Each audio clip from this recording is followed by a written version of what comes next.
Doctor Sarojini Mahishi ಪರಿಷ್ಕೃತ ವರದಿಯನ್ನು ಜಾರಿಗೆ ಮಾಡುವಂತೆ ನಮ್ಮ ಕರ್ನಾಟಕ ಸೇನೆ ವತಿಯಿಂದ ನಿರಂತರವಾಗಿ ಹೋರಾಟ ಮಾಡಿದ ಫಲವಾಗಿ ಜಯ ಸಿಕ್ಕಂತಾಗಿದೆ. ಅದಕ್ಕಾಗಿ ನಾವು ಸರ್ಕಾರಕ್ಕೆ ಅಭಿನಂದನೆ ಸಲ್ಲಿಸುತ್ತೇವೆ ಎಂದು ನಮ್ಮ ಕರ್ನಾಟಕ ಸೇನೆಯ ಜಿಲ್ಲಾ ಅಧ್ಯಕ್ಷ ಆನಂದ್ ದೊಡ್ಮನಿ ಹೇಳಿದರು. ಕಲಬುರಗಿಯ ಪತ್ರಿಕಾ ಭವನದಲ್ಲಿ ಕರೆದ ಸುದ್ದಿಗೋಷ್ಠಿಯನ್ನು ಉದ್ದೇಶಿಸಿ ಮಾತನಾಡಿದ ಅವರು, ಕನ್ನಡ ನೆಲದ ಮಕ್ಕಳ ಭವಿಷ್ಯಕ್ಕಾಗಿ ಕನ್ನಡಿಗರ ಅಭಿವೃದ್ಧಿಗಾಗಿ ಡಾಕ್ಟರ್ ಸರೋಜಿನಿ ಮಹಿಷಿ ವರದಿ ಜಾರಿಗೆ ಆಗಲಿ ಎಂದು ನಮ್ಮ ಕರ್ನಾಟಕ ಸೇನೆಯು ಸತತವಾಗಿ ಕರ್ನಾಟಕದ ಎಲ್ಲ ಜಿಲ್ಲೆಗಳಲ್ಲಿ ತಾಲೂಕುಗಳಲ್ಲಿ ಹೋರಾಟ ಮಾಡುವುದರ ಮುಖಾಂತರ ಸರ್ಕಾರಕ್ಕೆ ಮನವರಿಕೆ ಮಾಡಿಕೊಳ್ಳಲಾಗಿತ್ತು. ನಮ್ಮ ಕರ್ನಾಟಕ ಸೇನೆಯ ಸತತ ಮತ್ತು ನಿರಂತರ ಹೋರಾಟದ ಫಲವಾಗಿ ಮುಂಗಾರು ಅಧಿವೇಶನದಲ್ಲಿ ಸಿಎಂ ಸಿದ್ದರಾಮಯ್ಯ ಅವರ ನೇತೃತ್ವದಲ್ಲಿ ಡಾಕ್ಟರ್ ಸರೋಜಿನಿ ಮಹಿಷಿ ವರದಿ ಜಾರಿ ಬರುವಂತ ನಿರ್ಣಯ ಕೈಗೊಂಡಿರುವುದರಿಂದ ನಮ್ಮ ಕರ್ನಾಟಕ ಸೇನೆಯು ಮಾಡಿದ ಹೋರಾಟಕ್ಕೆ ಜಯ ಸಿಕ್ಕಂತಾಗಿದೆ ಎಂದರು. ಕನ್ನಡಿಗರ ಅಭಿವೃದ್ಧಿಗಾಗಿ, ಕನ್ನಡ ಮಕ್ಕಳ ಭವಿಷ್ಯಕ್ಕಾಗಿ ಡಾಕ್ಟರ್ ಸರೋಜಿನಿ ಮಹಿಷಿ ವರದಿ ಏನಿದೆಯಲ್ಲ ಅದನ್ನು ಜಾರಿಗೆ ತರಬೇಕಂತ ಹೇಳಿ ನಾವು ಕರ್ನಾಟಕದ ಪ್ರತಿಯೊಂದು ಜಿಲ್ಲೆಗಳಲ್ಲೂ ಕೂಡ, ಪ್ರತಿಯೊಂದು ತಾಲೂಕುಗಳಲ್ಲೂ ಕೂಡ ನಮ್ಮ ರಾಜ್ಯಾಧ್ಯಕ್ಷರಾದ ಬಸವರಾಜ ಪಡ್ಕೋಟನ ಆದೇಶದ ಮೇಲೆ ಹೋರಾಟ ಮಾಡಿದ್ವಿ. ಇಲ್ಲೇ ಅಲ್ಲ, ಬೆಂಗಳೂರಿನಲ್ಲಿ ಕೂಡ ನಮ್ಮ ರಾಜ್ಯಾಧ್ಯಕ್ಷರಾದ ಬಸವರಾಜ ಪಡ್ಕೋಟೆಯವರು ಫ್ರೀಡಮ್ ಪಾರ್ಕ್ನಲ್ಲಿ ಹೋರಾಟ ಮಾಡುವ ಮುಖಾಂತರ ಮಾನ್ಯ ಮುಖ್ಯಮಂತ್ರಿಗಳಾದ ಸಿದ್ದರಾಮಯ್ಯನವರು ಕೂಡ ಮನವಿಯನ್ನು ಸಲ್ಲಿಸಿ ಇದರ ಬಗ್ಗೆ ಅರಿವು ಮೂಡಿಸುವ ಹೋರಾಟ ಹಮ್ಮಿಕೊಂಡಿದ್ದರು. ಎಲ್ಲರೂ ಅದರ ಬಗ್ಗೆ ವಿಶ್ವಾಸನೂ ಹೇಳಿದರು. ನಾವು ಬರುವಂಥ ಅಧಿವೇಶನದಲ್ಲಿ ಇದರ ಬಗ್ಗೆ ಚರ್ಚಿಸಿ ನಿರ್ಣಯ ಕೈಗೊಳ್ತೀವಿ ಅಂತ CM ಸಾಹೇಬರು ಕೂಡ ಹೇಳಿದರು. ಮಾನ್ಯ ಉಪಮುಖ್ಯಮಂತ್ರಿಗಳು ಡಿ.ಕೆ. ಶಿವಕುಮಾರ್ ಕೂಡ ಹೇಳಿದರು. ಅಲ್ಲಿರುವಂಥ ಎಲ್ಲ ಶಾಸಕರು, ಸಚಿವರು ಕೂಡ ವಿಶ್ವಾಸನೂ ಮೂಡಿಸಿದರು. ಅದೇ ರೀತಿ ನಮ್ಮ ಕಲಬುರಗಿಯಲ್ಲೂ ಕೂಡ ನಾವು DC ಜಿಲ್ಲಾಧಿಕಾರಿಗಳ ಮುಖಾಂತರ ಮುಖ್ಯಮಂತ್ರಿಗೂ ಕೂಡ ನಾವು ಸಲ್ಲಿಸಿದ್ದೀವಿ ಮನವಿ. ಒಂದು ಕಲ್ಯಾಣ ಕರ್ನಾಟಕ ಅಧ್ಯಕ್ಷರ ಸಭೆ ಇತ್ತು.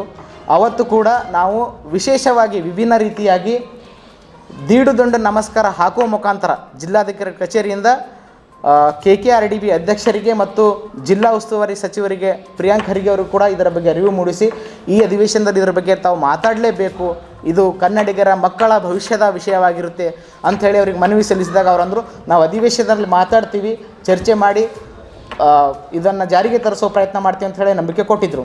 ಅದು ಮೊನ್ನೆ ಆದ ಅಧಿವೇಶನದಲ್ಲಿ ಈ ವಿಷಯದ ಬಗ್ಗೆ ಚರ್ಚಿಸಿ ಈ ಡಾಕ್ಟರ್ ಸರೋಜಿನಿ ಮಹಿಷಿ ವರದಿ ಜಾರಿಗೆ ಮಾಡಿದ್ದಾರೆ. ಅದಕ್ಕೋಸ್ಕರ ನಾವು ಕರ್ನಾಟಕ ಸರ್ಕಾರಕ್ಕೆ ಮತ್ತು ಮಾನ್ಯ ಮುಖ್ಯಮಂತ್ರಿಗಳಾದ ಸಿದ್ದರಾಮಯ್ಯನವರಿಗೆ ಅಭಿನಂದನೆಗಳು ಸಲ್ಲಿಸ್ತೀವಿ. ಅವರು ಕನ್ನಡ ಪರ ಕಾಳಜಿ, ಕನ್ನಡ ರಾಮಯ್ಯ ಅಂತ ಹೇಳ್ತಿದ್ರು, ಅದನ್ನು ಮತ್ತೆ ನಿರೂಪಿಸಿದ್ದಾರೆ. ಕನ್ನಡ ಮಕ್ಕಳ ಭವಿಷ್ಯಕ್ಕೋಸ್ಕರ, ಕನ್ನಡ ಅಭಿವೃದ್ಧಿಗೋಸ್ಕರ ಈ ಸರೋಜಿನಿ ಮಹಿಷಿ ವರದಿ ಜಾರಿಗೆ ಮಾಡಬೇಕಂತೇಳಿ ಕಾನೂನು ರೂಪಿಸ್ತಾ ಇದ್ದಾರೆ. ಅದಕ್ಕೆ ನಾವು ನಮ್ಮ ಕರ್ನಾಟಕ ಸೇನೆ ವತಿಯಿಂದ ಮತ್ತು ಇಡೀ ಕನ್ನಡಿಗರ ಪರವಾಗಿ ಅವರಿಗೆ ಅಭಿನಂದನೆ ಸಲ್ಲಿಸ್ತಾ ಇದ್ದೀನಿ. ಕಲಬುರಗಿಯ ಮಣ್ಣೂರು ಮಲ್ಟಿ ಸ್ಪೆಷಾಲಿಟಿ ಆಸ್ಪತ್ರೆ ಕಲ್ಯಾಣ ಕರ್ನಾಟಕ ಭಾಗದ ಪ್ರಸಿದ್ಧ ಆಸ್ಪತ್ರೆಗಳಲ್ಲಿ ಒಂದಾಗಿದೆ. ಡಾಕ್ಟರ್ ಫಾರೂಕ್ ಮಣ್ಣೂರು ಸಾರಥ್ಯದಲ್ಲಿ ಅತ್ಯಂತ ಅನುಭವಿ ವೈದ್ಯರಿಂದ ಉತ್ತಮ ಚಿಕಿತ್ಸೆ ನೀಡಲಾಗುತ್ತಿದೆ.